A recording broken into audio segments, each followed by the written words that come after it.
これ好き。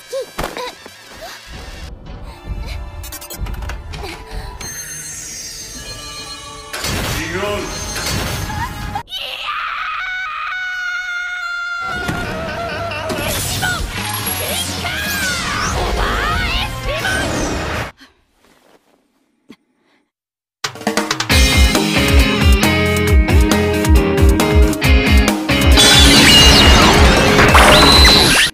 Ohayou gozaimasu, konnichiwa, konbanwa, ora-ora kuroren.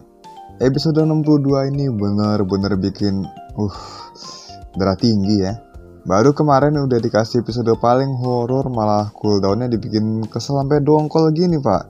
Soalnya si ampas Espimon jadi tokoh utama di sini. Oke, jangan lupa subscribe dan gak ketinggalan upload saya berikutnya. Selamat menyaksikan Ixo di Stargate Open. Episode diawali dengan kejadian di sebuah rusun yang penduduknya sering mengalami kejadian aneh. Di sini juga terlihat canggih di mana kunci pintunya aja udah fingerprint, Pak. Kemudian ketika ada seseorang yang naik lift dan berusaha ke ruangan apartemennya dari lift, mendadak terbawa ke dimensi yang berbeda. Kemudian ditanyain soal kunci. Karena menggunakan fingerprint, dia nggak tahu kunci bentuknya kayak gimana. Karena salah jawab, jadinya badan penuh lubang kunci. Di sini diperlihatkan lagi kalau kemajuan teknologi yang pesat membuat masyarakat praktis dan gak butuh kunci lagi. Jadi mungkin yang muda nih bakal kesulitan nih kalau ditanyain soal kunci ya. Luar biasa. Kemudian ini dia bagian yang bikin saya dongkol. Si ampas Espimon memutuskan untuk pergi dan dinangisin sama Gamamon. Katanya percuma tinggal sama hero palsu kalau yang asli gak ketemu-ketemu.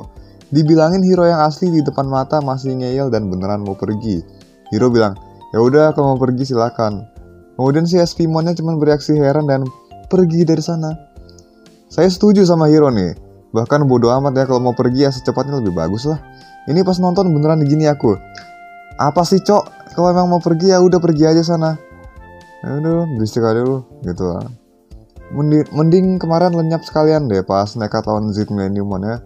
Udah dibiarin tinggal di asrama masih dibilang gak punya hati. Wah, kocak lah. Itu ekspektasinya kan dia dicegah dulu ya sebelum pergi. Ya kalau dari kemarin gak ngeyel ya udah kelar nih masalah cok. Sekarang mau bilang kalau yang asli bisa bikin evolusi. Cok, depan mata lu tiap hari Gamamon evolusi cok. Kalau mau evolusi ya minimal ngomong apa susahnya sih. Malah caper aja nih marmut kaleng ya. Aduh kesel saya. Kemudian Espimon melihat rusun yang tadi mengalami keanehan di mana ruangan yang ditinggali manusia terdapat fenomena aneh. Seperti ruangan yang membeku, orang yang dibungkus jaring, ruangan menjadi padang pasir, dan masih banyak lagi lah.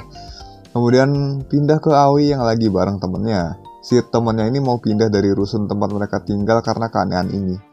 Keanehan ini terjadi di lantai antara 10 sampai 18. Kemudian Aoi manggil Ruri ke sana.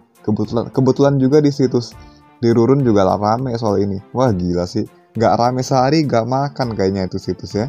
Pasti ada aja yang viral, sementara Anggoramon ngecek dari luar.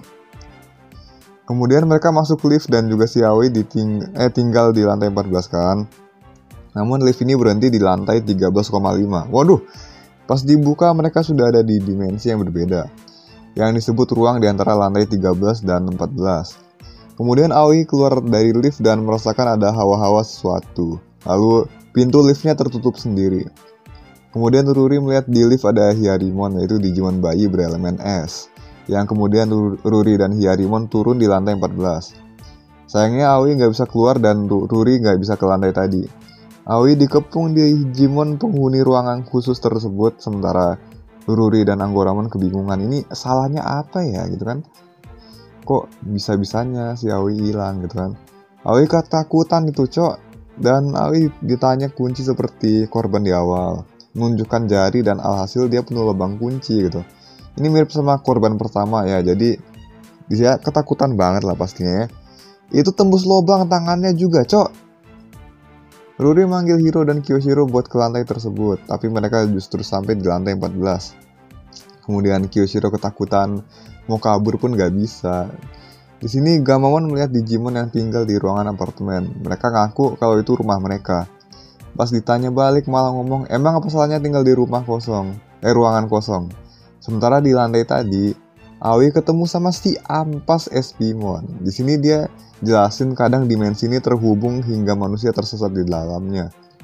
Espimon janji keluarin Aoi dari situ dan minjemin kunci miliknya. Sementara Hiro dan yang lain ketemu si juragan kontrakan yang kemudian mengusir mereka dari rusun yang udah mereka kuasai ini. Buset, suara doang lagi. Secara mendadak mereka muncul di pintu masuk dan lawan kali ini punya kekuatan manipulasi ruang dan mengirim orang keluar dari sana. Lalu dia mengisolasi sarang mereka dari dunia manusia dan gedung rusunnya tuh kelihatan kayak berkurang gitu ya. Buset. Tiap lantai itu dipindahin ke dimensi milik sosok juragan kontrakan itu. Bahkan manusia yang tinggal di lantai tersebut ikut terusir keluar.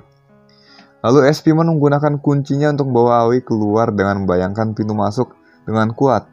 Tapi sosok tadi bilang kalau tindakan Espimon meminjamkan kunci ke manusia adalah pelanggaran kontrak yang berat. Lalu dia marah dan menampakkan diri. Juragan kontrak itu adalah Clavis Angemon, Digimon Mega malaikat beratribut vaksin. Rudy pindahin mereka ke field bebatuan. Tapi Aoi kebawa karena kuncinya lupa diambil. Gelut deh. Di sini 3 ultimate muncul, tapi Lamortmon ditoel oleh Clavis Angemon dan menjadi kaku, lalu kesegel oleh jurus The Key sampai membeku. Dikatakan eksistensinya disegel dan dibersihkan. Jadi alasan dia melakukan ini tuh karena ingin memberi tempat aman untuk Digimon yang gak punya tempat tinggal di dunia manusia. Sebenarnya tujuan dia tuh mulia ya, kan malaikat, tapi kan di sini jatuhnya dia malah kayak pengen membersihkan pengganggu seperti Hiro dan yang lain tanpa mau dengar penjelasan mereka. Kemudian muncul Siriusmon dan Amphimon di sini. Mereka spam serangan jarak jauh mereka yaitu Crystal Freezer dan Photon Blaster. Ini Amphimon keluarin peluru pembeku dari tangan gitu ya. Tapi ternyata kemampuan The Key Clavis Angemon lebih hebat dari bayangan mereka. Bisa bikin perisai lubang kunci yang nahan serangan dan langsung bisa nyegel serangan musuh. Bahkan arahnya bisa diganti dan di-unlock lagi biar balik ke lawan. Oke, di sini Amphimon kalah. Buset, baru muncul kemarin malah sekarang jadi gempok, cok. Akhirnya Siriusmon sendirian aja dan dia sempet kaku gara-gara ketoel.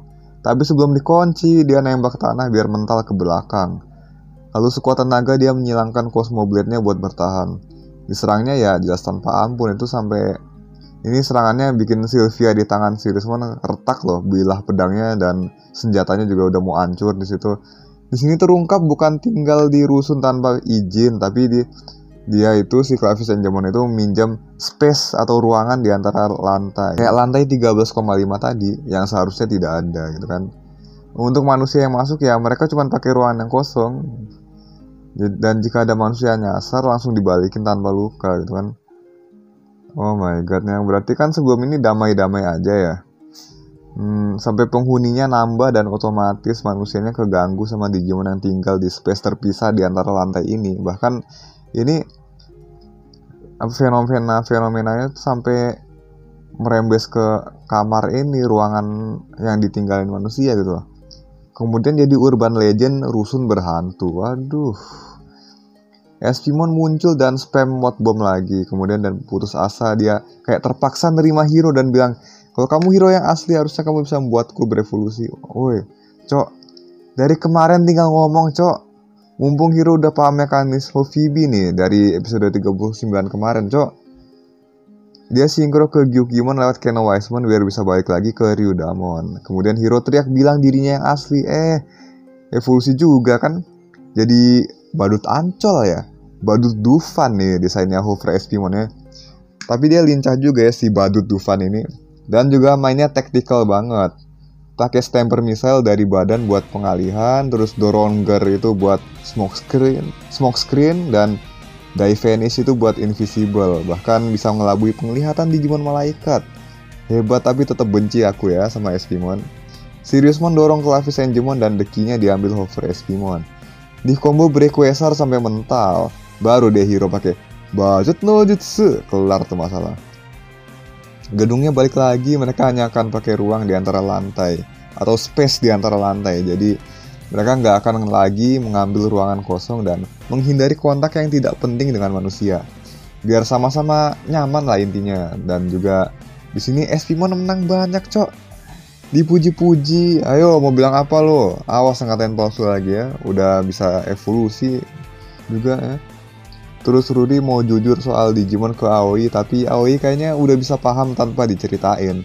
Atau nunggu nikah juga nih, biar tahu sama-sama. Ya bisa jadi, dan Aoi ngajak Espimon tinggal bareng di rumahnya.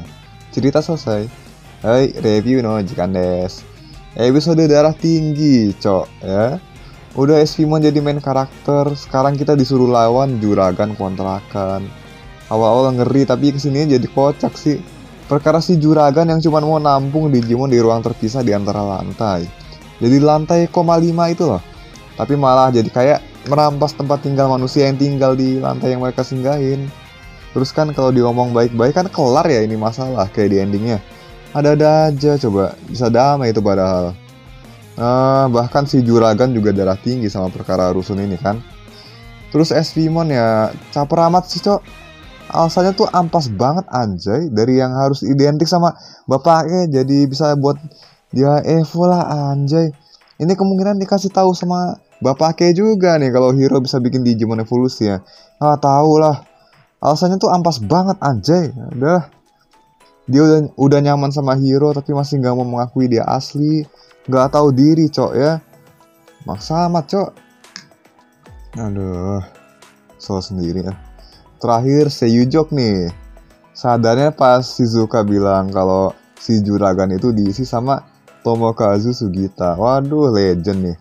Seiyunya Gintoki, Ragna, Ultraman Ginga, Kamen Rider Ginga, dan Joseph Joestar. Tapi kalau kalian tahu nggak, kalau ada yang dipertemukan kembali di episode ini, si juragan dan si bestamer Kyoshiro. Oh my god, ding, dulunya mereka jadi Henshin device dari Kamen Rider Kiva. Si Sugita jadi Kivat Bat, sementara Kyoshiro jadi Tatsulot. Tapi komponen pentingnya tuh ya Kivatnya sih buat akses form yang ada. Sementara Tatsulot itu buat buka segel rantai di tubuhnya Kiva. Jadi itu buat mengubah dia jadi Emperor form dan ngeluarin seluruh kekuatannya. Salah satu rider favorit saya nih, desainnya juga nggak kayak rider ya. Ini bener-bener terasa juga tema Raja Vampirnya, cok. Keren ya. Oke lah, udah cukup buat episode ini. Nggak tahu mau bilang apa, seperti biasa feelnya campur aduk kalau Ghost Game ya. Tadi kesel iya, tapi ujungnya juga jadi kocak gitu loh. Terima kasih sudah menonton lah. Jangan lupa subscribe dan tekan loncengnya. Like dan komen juga silakan banget. Hai, Rokuroren Otsukare. See you. この番組はご覧のスポンサーの提供でお送りします。